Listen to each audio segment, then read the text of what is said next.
दोस्तों नमस्कार। 18 मार्च 2025 रात को 11:30 बज रही है। हो सकता है आप लोग सो गए हों, लेकिन मैं अपने काम में लगा हूं और मेरे साथ में इस समय अशोक विश्नोई भी मेरे साथ में हैं। निश्चित रूप से सब लोगों के अपने अपने विचार होते हैं और देखने में आया कभी कोई पोस्ट डालते हैं तो चोर, उठाई गिरा, चेला, चमचा, इस तरह का लिखा जाता है। आप ये बताइए थोड़ा सा कि आप लोग तो घर में बैठे हुए हैं और मैं जहाँ तक मेरी बात करूँ तो 1000 किलोमीटर दूर आके और लड़ रहा हूँ। मैं छोड़ूंगा नहीं। मैंने आप लोगों को विश्वास दिलाया था और कहीं ना कहीं अशोक विश्नोई ने भी एक विश्वास दिलाया था, और इसी विश्वास पे क्योंकि राधे श्याम जी पे अपने को भरोसा था। एक माध्यम चालू हुआ था, जैसे मेरा पहला वीडियो में द पलटन के वीडियो में मैंने बोला था कि एक आदमी आपके बीच में आना चाहता था, उसकी अपनी कुछ एक मजबूरी थी, कुछ जुडिशियल, कुछ न्यायिक, बहुत सारी एक मजबूरी थी। लेकिन आपके बीच में आने से पहले और कुछ करने से पहले एक आदमी जो है वो डब्बावाली के एक प्रोग्राम के बाद में वो षड्यंत्र का शिकार हो गया। चलिए कोई दिक्कत नहीं है, लेकिन आज मैं आपको यह सूचना देना चाहता हूं कि आने वाले 3 दिन में जस्टिस फॉर एफएम को लेकर हम एक बहुत बड़ा काम करने वाले हैं। जो भी व्यक्ति उसमें चाहता है कि मेरी जानकारी, मेरा पैसा, मेरा रिटर्न या मेरी तकलीफ जो भी है वो या तो अशोक जी के इस चैनल पे डाल दे, व्हाट्सएप पे डाल दे या मेरे व्हाट्सएप पे डाल दे। मैं सभी लोगों को नहीं जानता हूं, लेकिन वो जिस तरह से भी नंबर निकाल के अगर वो डाल सकते वो डाल दे। अब रही बात कि पैसा कौन देगा, भाई क्यों देंगे राधे श्याम जी, मुझे आप ये बताइए कि एक आदमी 7 आपके को पैसा देता आ रहा था, 5 साल वो आदमी जेल में रहता है। जेल के बाद में वो अपने सारी चीजों को त्याग करके वो एक धर्म क्षेत्र में लगता है। उसके बावजूद भी उसका मोटर था, मैंने 10 बार अपने अखबारों में लिखा है, मेरे को भी लिखा है कि जोशी बिक गया बोले। जो मुझे लिख रहे हैं कि मैं बिक गया हूं, आप उनको भी धन्यवाद। बिकना पड़ेगा मुझे। अगर मेरे बिकने से, अशोक विश्नोई के बिकने से अगर आप लोगों का हित होता है तो हमें बिकना पड़ेगा। रात रात काली करके हम इंदौर से हिसार दौड़े हैं।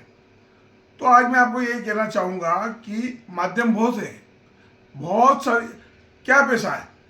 आप सब लोग एक बार अगर साथ में आ सकते हैं तो साल भर के अंदर पैसा क्यों राधे श्याम जी से मांगे? क्यों आप भूल गए 450-500 करोड़ रुपए सरकार के पास में पड़े हुए हैं? आप भूल गए कि वो पैसा आपका है? अगर हम इसको कैलकुलेशन करें तो 312 करोड़ रुपए में पूरे इंडिया के एफएम के लोगों का हिसाब किताब हो जाता है। लेकिन फिर भी आप बोलेंगे राधे श्याम चोर है, अशोक तू भाई चमचा है, जोशी बिक गया। अरे आप जब तक लोगों के बीच में नहीं रहेंगे, समाधान वाले जिसके कारण प्रॉब्लम हुई और जिससे प्रॉब्लम सफल समाधान हो सकता है, उनके बीच में जब रहेंगे आप, तभी तो आप समाधान कर पाएंगे ना। तो मेरा ये गुजारिश है, अशोक जी के या मेरे मोबाइल व्हाट्सएप पे आप लोग अगर कहीं आ सकते हैं आइए आप। और निश्चित रूप से एक बात बता दूं, आज भी आपको मैं बोल रहा हूं और ये अशोक जी के साथ में बैठ के बोल रहा हूं, उस आदमी ने कभी भी आपका बुरा नहीं चाहा। बुरा चाहने वाले को तो मैं आज भी नकाब उतार सकता हूं, और जब उनका नकाब उतारूंगा तो मैं अगर अपना स्वार्थ चाहूं तो मैं उनका नकाब नहीं उतारने का भी पैसा ले सकता हूं। आपको मालूम भी नहीं पड़ेगी। आप तो अपने घर में बैठे हैं, लेकिन हम लोग रात को जग के और अपना काम कर रहे हैं। तो मेरा निवेदन है, अगर आपको वाकई जस्टिस चाहिए, वाकई आपका पैसा लगाया हुआ और वाकई आप बहुत परेशान हैं, तो पूरी ईमानदारी से, व्यवस्थित तरीके से समाधान और सामूहिक जो है हमें आप सहयोग करिए। तभी हमारा पैसा आएगा, और पैसा राधेश्याम जी से नहीं आएगा। पैसा सरकार के पास में पड़ा हुआ है, 1000, 2000, 5000 करोड़ ये बातें हैं सब। और ये सब, और हाँ, मैंने कुछ बीच में लिखा था तो उसके पीछे कारण था कि मिसकम्युनिकेशन। और वो इन 8 महीनों में मैंने एक एक डबावाली से लेकर सिसवाल धाम के अंदर घर तक जाके देखा है कि आदमी किस स्थिति में चल के और अपना काम कर रहा है। आपके बीच में आना चाहता था, लेकिन लोगों का षड्यंत्र सफल हुआ और राधेश्याम हार गया। इसलिए आप जो वीडियो देख रहे हैं ना, वो जो आदमी कह रहा है कि मैं कुछ भी नहीं करूंगा, हार गया। हार इसलिए गया कि आपने 1500 किलोमीटर दूर बोला कि राधेश्याम चोर है। आपने बोला राधेश्याम चोर है। और ये शब्द जो है ना, ये शब्द जख्म करते हैं, शब्द जख्म करते हैं। तब अशोक विश्नोई सोचता है, जगदीश जोशी सोचता है कि इन डिस्ट्रीब्यूटरों के लिए काम करेंगे। थोड़ी देर के लिए मुझे भी हुआ था, जब मेरे पे 1 करोड़ रुपए का मानहानि का दावा हुआ, मैंने भी सोचा कि ये गैर चौथे डिस्ट्रीब्यूटर है जिनके लिए मैं लड़ रहा था, जिनके लिए मैं राधेश्याम से भिड़ रहा था। प्लीज सिचुएशन समझिए। HBN से लेकर लक्ष्य ज्योति कॉर्पोरेशन, JVG फाइनेंस, संचयनी से लेकर गोल्डन फॉरेस्ट तक कंपनियों ने अपने संघर्ष को लड़ा है और उन्होंने पैसा पाया है।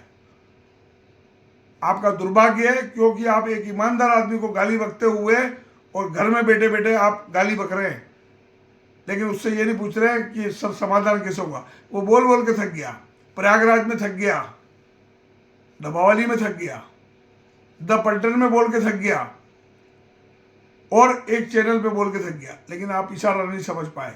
धन्यवाद भाइयों। आज मेरा आखिरी वीडियो है, ये फेसबुक पर डल रहा है, अशोक विश्नोई जी के चैनल पर डल रहा है। अगर आपका पॉजिटिव मेरे पास में कोई मैटर नहीं आता है तो ठीक है, नहीं तो हमें माफ़ करना। हम अपना रास्ता खुद अख्तियार करना चाहते हैं, और जो हमारे भाई जो बहुत प्रताड़ित हैं वो आएँ, हमसे संपर्क करें, निश्चित रूप से समाधान निकलेगा।